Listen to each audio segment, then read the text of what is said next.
আমার সকল সুন্দরী গৃহিণী বন্ধুদের জন্য নিয়ে এলাম একটি ছোট্ট ভিডিও। নমস্কার, আমি পিয়ালি রয়দাস। আমার বাড়িতে সকলকে স্বাগত। কাজের সুবিধার জন্য আমি সাধারণত 5 দিন বা 7 দিনের সবজি ধুয়ে শুকিয়ে স্টোর করে রাখি। এতে টিপসের কি হলো, এরকম তো অনেকেই করে থাকি। কি তাই মনে হচ্ছে তো?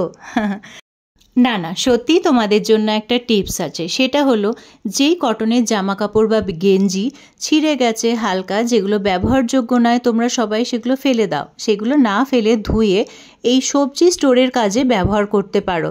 তাতে সবজিও সতেজ থাকবে আর তোমার কিছুটা পয়সাও বেঁচে যাবে। টিস্যুর পয়সা বাঁচবে তো। হলো না এটা সুন্দর টিপস?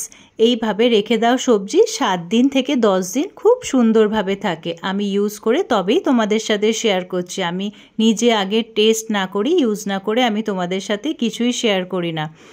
গৃহিণী বলে কথা, পয়সা তো আমাদের বাঁচাতেই হবে, কি বলো তোমরা, তাই না? আমি এরকম ঘরোয়া টিপস অ্যান্ড ট্রিক্স ফলো করে থাকি। তোমাদের যদি কোনো সাহায্য হয়ে থাকে তাহলে আমাকে বলো, আমি এরকম ভিডিও নিয়ে আরও আসবো। আজকের মতো টাটা।